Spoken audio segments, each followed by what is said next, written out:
চৌকলৈনো যাম, ইমান জোৰকে চিঞৰি আহিছে যে। আয়ো মাকজনী যেনিবা কৰবালে পলাইহে গ'লো আৰু, ইমান জোৰকে চিঞৰি আহিব লাগেনে বাৰু?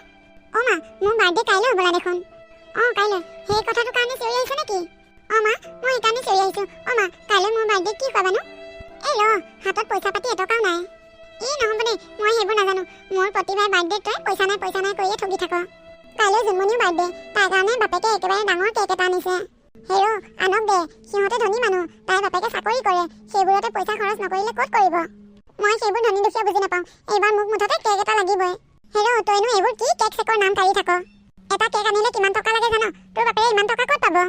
মই এইবোৰ বাৰ্থডে চাৰ্থডে পাতাৰ কথা ভবাই নাই। তথাপিও তই যে ধৰিছ যেতিয়া দেউতাৰক ফোন এটা কৰি কওঁ, কলে আখি আনিব দিওঁ আৰু বুট কেইটামান লৈ আহিব দিওঁ। তাৰমানে এইবাৰ বাৰ্থডেটো মই কেক কাটিব নাপাওঁ, তই তাৰমানে কলবুটকে খুৱাই থবি। আকৌ ভগৱানৰ ওচৰত কলবুট কেইটামান দিম, তই প্ৰাৰ্থনা এটা কৰিবি যাতে তই সোনকালে ডাঙৰ হ, একো যাতে তোৰ বেমাৰ বিঘিনি নহয় বছৰটোলৈ। এইবোৰ আকৌ কিহৰ কেক চেকৰ কথা কৈ থাকিবলৈ আহ? মায়ে বুঢ়ী হলোহি, আজিলৈকে কেক কাটিও পোৱা নাই, দেখিও পোৱা নাই, খাইও পোৱা নাই। তোৰ মুখতহে শুনি থাকো কেক কেক। মই সেইবোৰ নাজানো, মোক এবাৰ কেক আৰু বেলুন লাগিবই। তোৰ হ'লে গোটৰ মিটিংবোৰ হ'লে তই কেক বনাই বনাই খুৱাব পাৰ, মোৰ এতিয়া বাৰ্থডে তই কেক এটা আনি দিব নোৱাৰ? হ'ব দে, নহ'লে মই তোক ঘৰতে কেক এটা বনাই দিম। নহ'ব, মোক ঘৰত বনোৱা কেক নালাগে, মোক এটা দোকানৰ পৰা কেক কিনি দিব লাগিব। ঘৰত বনোৱা কেকটোত একো ক্ৰীম চিম লাগি নাথাকে। এইবাৰ মোৰ বাৰ্থডে পাতিবই লাগিব আৰু মই কেক কাটিব পাবই লাগিব। বাৰ্থডে পাতিম বুলি কোৱা নাই জানো, কিয় ইমান আমনি কৰি আছ? কেক এটা আনো বুলিলে আনিব নোৱাৰো নহয়। কলবুট দিম হ'ব আৰু, তোক এই লোকৰ ঘৰত সেইকাৰণে মই বাৰ্থডে খাবলৈ যাব দিব টান পাওঁ। এই বাৰ্থডেবোৰ খাই খাই তই এইবিলাক কথা শিকিছ, কেক লাগে কিবা লাগে। আজিকালি মানুহবোৰৰ যে কি হ'ব আৰু, জীয়েক পুতেকহঁতক কেক নানাকৈ বাৰ্থডে নাপাতাই হ'ল। ধনী মানুহবোৰৰ নিয়মবোৰ দেখি দেখি দুখীয়া মানুহবোৰে মোক উলিয়াবই নোৱাৰা হৈছে আৰু। এতিয়া কিতাপ ল'বই যা, ভাত হ'লে মই মাত দিম, ভাত খাই শুই থাকিবি। ৰাতিপুৱা শুই উঠিয়ে ল'ৰা ছোৱালীকেইটাক মাতি আহিবিগৈ বুট খাবলৈ। লগৰ ল'ৰা ছোৱালীবোৰৰ বাৰ্থডে পাতিলে চবৰে কেক আনে, মোকহে কেক এটা আনি নিদিয়ে। কেক এটা আনি দিয়া কথা ক'লে গালি পাৰি থাকে খালি। দুখীয়া মানুহৰ ঘৰত ল'ৰা ছোৱালী জন্ম হোৱাতকৈ নোহোৱাই ভাল। কাইলৈ যদি ছোৱালীজনীৰ জন্মদিনত কেক এটা আনি দিব পাৰিলো হয়, তাইৰ মনটো কিমান ভাল লাগিল হয়। কণা বিধাতাই সেইকণ সুখ নিদিলে আমাৰ কপালত। মইনা, তই ল'ৰা ছোৱালীকেইটা মাতি আহিলিগৈ নে? এইজনী আকৌ কিয় মাত দিয়া নাই? মইনা, মা, মোৰ বাৰ্থডে খাবলৈ কোনো নাহে। চবেই জন্মদিনৰ বাৰ্থডে খাবলৈহে যাব।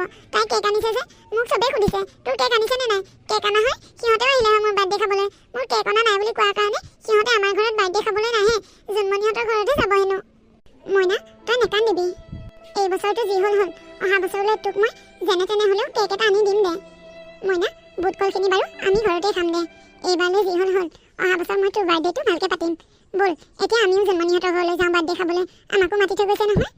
মই নাযাওঁ মা, জন্মদিন কেকটো দেখিলে মোৰ মনটো বেয়াহে লাগিব। একো নহয় ব'ল, তোৰ জন্মদিনত তোৰ কেক নানিলোঁ কি হ'ল, তইতো কেক অকণমান যায়ে ন খাবলৈ পাবিতো। মা, নিজৰ জন্মদিনত লোকৰ কেক খায় নেকি? একো নহয় দে, কি হ'ব নগ'লে, দুয়োজনীয়ে যাম, ময়ো যাম নহয়। এতিয়া তই সেৱাতে ধৰি লহিচোন। নোৱাৰো মই সেৱা চেৱা কৰিবলৈ, ভগৱানে আমাক কিমান দুখীয়া কৰি দিছে। মোৰ বাৰ্থডে দিনাখন কেক এটাও আনিব নোৱাৰো, মই ভগৱানৰ ওচৰত সেৱাই নকৰোঁ। মইনা, নাপায় নহয়। হে ভগৱান, ছোৱালীজনীক মই কি বুলি বুজাওঁ বাৰু? মই কি বুলি বুজালে বাৰু ছোৱালীজনীয়ে বুজি পাব? হে ভগৱান, তুমি ছোৱালীজনীৰ কথাবোৰত দুখ নধৰিবা, মই তোমাৰ ওচৰত প্ৰাৰ্থনা জুৰিছোঁ। কৃষ্ণ, তুমি চিত্ৰ বিধি মোৰ পৰ্বত নাৰায়ণ, তুমি নাথ ময়ো নাথ অন্ত। মা, বাৰ্থডে হ'লে কিবা ভগৱানৰ ওচৰত এনেকৈ ঘোষা গাই থাকে নেকি? হেপী বাৰ্থডেহে ক'ব লাগে, চবেই হেপী বাৰ্থডে বুলি কয়। আমাৰ আকৌ তুমি চিত্ৰ বিধি মোৰ ঘোষা গাবলৈ আহিছে। হে ভগৱান, মই বাৰু ছোৱালীজনী কেনেকৈ বুজাওঁ? তাই আহি মাজতে এনেকৈ ক'লেহি, তুমি দায়দোষ নধৰিবা আৰু প্ৰভু। জন্মদিনৰ বাৰ্থডে খাবলৈ যাম বুলি কৈছিলি দেখোন, এতিয়া ঘোষা গাই আছ। ব'ল জন্মদিনৰ বাৰ্থডেকে খাই আহোঁগৈ। নিজৰটো বাৰ্থডে পাতিব নোৱাৰোৱে, লগৰবোৰকতো খুৱাব নোৱাৰোৱে, লোকৰ ঘৰে ঘৰে খাই ফুৰোঁগৈ ব'ল। ই পাই, বৰ লাজ পাইছোঁ দেই, ডাঙৰ মানুহ দেখোন কোনো অহা নাই। এই ছোৱালীজনীৰ কাৰণেহে মই আহিবলগীয়া হ'ল। তোমালোক গোটেইবোৰ অহাৰ বাবে বৰ ভাল লাগিছে। এতিয়া আমাৰ জন্মদিনবাৰে কেক কাটিলে তোমালোকে চবেই হেপী বাৰ্থডে বুলি ক'বা দেই। হ'ব আণ্টি। অ' মা, জন্মদিন ভাগৰ কেকটো দেখিছ? ইমান ডাঙৰ, কিমান ভাল লাগিছে। তাইৰ ফৰকটো চাচোন, ইমান ভাল লাগিছে। তহঁতেহে মোক জন্মদিনত এনেকুৱা ফৰক এটাও দিব নোৱাৰ, কেক এটাও দিব নোৱাৰ। এইজনী মনে মনে থাক, শুনিলে কি বুলি ভাবিব? সিহঁতৰ বস্তুবোৰ দেখি আমাৰ হিংসা লাগিছে বুলি ভাবিব। জন্মনি, কি হৈছে তোমাৰ? মাৰ লগত তুমি কি মনে মনে ফুচফুচীয়াকৈ কথা পাতিছা? নাই বাইদেউ, তাই কেকটো বৰ পচন্দ কৰিছে, তাকেই কৈছে। অ' বা, আজি তোমাৰো বাৰ্থডে আছিলে, তুমি কিয় কেক নানিলানো? তুমি কেক নানাৰ কাৰণে আমি তোমালোকৰ ঘৰত বাৰ্থডে খাব নগ'লোঁ। অ' মা, সেইকাৰণে মই নাহোঁ বুলি কৈছিলোঁ, তইহে মোক জোৰ কৰি উলিয়াই লৈ আহিছ। ব'ল বাৰ্থডে নাখাওঁ, ব'ল ঘৰলৈ ব'ল। জন্মনি, কিয় ঘৰলৈ যোৱা? ৰ'বা, আজি তোমাৰো বাৰ্থডে আছিল নেকি? অঁ খুৰী, আজি মোৰো বাৰ্থডে আছিল। মাক ইমানকৈ কেক এটা অনাৰ কথা ক'লোঁ, মায়ে কেক এটা আনি নিদিলে। তৰালি, তুমি বাৰু তাইক কিয় কেক এটা আনি নিদিলা? বাইদেউ, কেক এটা আনি দিবলৈ মোৰো মন গৈছিল, কিন্তু কি কৰিব, পইচা পাতি এটাও হাতত নাই। কেক এটা আনো বুলি কওঁতেনো কেনেকৈ আনো? গোঁসাই ঘৰতে বুট কল কেইটামানকে আগবঢ়ালোঁ। অঁ, ভালেই কৰিলা। পিছে ছোৱালীজনীহে মনটো বৰ বেয়া কৰি আছে। তাই ইয়ালৈ আহিবই বিচৰা নাছিলে, মইহে তাইক জোৰ কৰি লৈ আহিছোঁ, মনটো অকণমান ভাল লাগক বুলি। জোনমণি বা, তোমাৰ নামটো আৰু মোৰ নামটো একেই, আৰু মোৰ কেকটোত জোনমণি বুলিয়ে লিখা হৈ আছে। আহা, আমি দুইজনীয়ে মোৰ কেকটোকে কাটো। যা আকৌ মাতিছে। নাযাওঁ মই, নামটো একেই হ'ল বুলিয়ে নহ'ব নহয়। কেকটো তাইক মাক বাপেকে আনি দিছে, তহঁতে আনি দিয়া নাই নহয়। আহা আকৌ, কি চিন্তা কৰি আছানো? নেলাগে খুৰী, মায়ে মোক অহা বছৰলৈ কেক এটা আনি দিম বুলি কৈছে। মই অহা বছৰলৈ কেক কাটিম।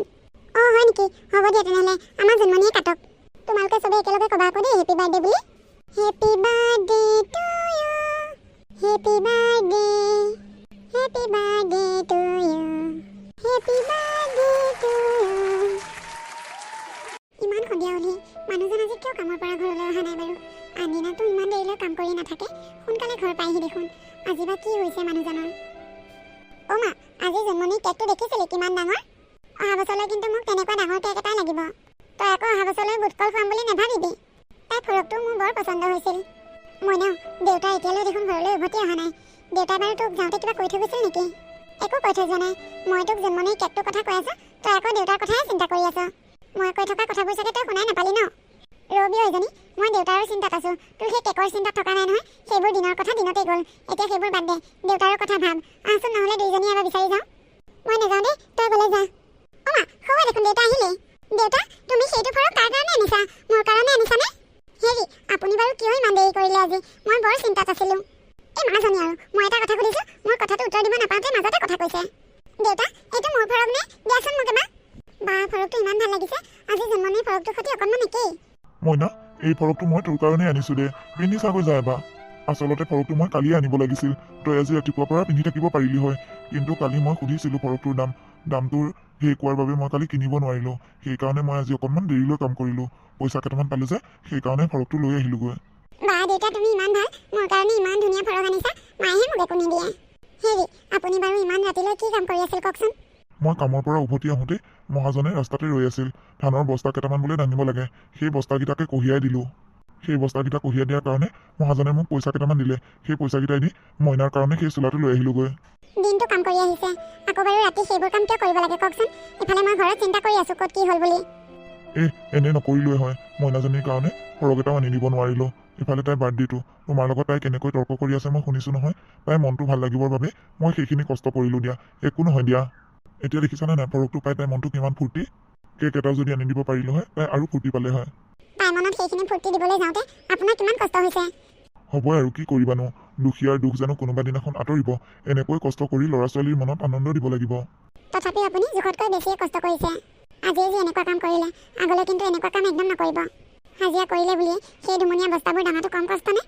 কোনোবা এজনক লগত লৈ দিনতো কামটো কৰিব পাৰিলে হয়, ৰাতি সেই দুমনীয়া বস্তাবোৰ অকলে অকলে দাঙাটো বাৰু কম কষ্ট নে? আপুনি কম কষ্ট পাই আহিছেনে আজি? যাওক, আপুনি গাটো ধুই আহকগৈ, মই তেল অকণমান গৰম কৰোঁ, আপোনাৰ পিঠিখন মালিচ কৰি দিওঁ। তুমি ভাত বনালানে? মোৰ কিন্তু বৰ ভোক লাগিছে। হ'ল, মোৰ ভাতো হ'ল, আপোনাক আগে মালিচ কৰি দিওঁ, তাৰপিছত ভাত খাই শুই থাকিব। ৰ'বা নহ'লে মই গাটো তিয়াই আহোঁগৈ। পৰিয়ালটো চলাবলৈ মানুহজনে কম হাৰ ভঙা পৰিশ্ৰম কৰিবলগীয়া হৈছেনে? ছোৱালীজনীয়ে এইখিনি কথাকে বুজি নাপায়। তাইৰ কাৰণেই আজি দেউতাকে ইমান কষ্ট কৰিবলগীয়া হৈছে। তাই যদি দিনত আমনি কৰি নাথাকিলে হয়, দেউতাকে এইখিনি কষ্ট নকৰিলে হয়। আমাৰ কাহিনীটো আজি ইমানতেই শেষ কৰিলোঁ। আগলৈ আৰু নতুন কাহিনী লৈ আহি আছোঁ। আজিৰ ভিডিঅ'টো কেনেকুৱা পালে চাই ক'বলৈ একেবাৰে নাপাহৰিব। আগৰ ভিডিঅ'বোৰত যেনেকৈ মৰম দিছে, এই ভিডিঅ'টোতো যাতে তেনেকৈয়ে মৰম দিয়ে।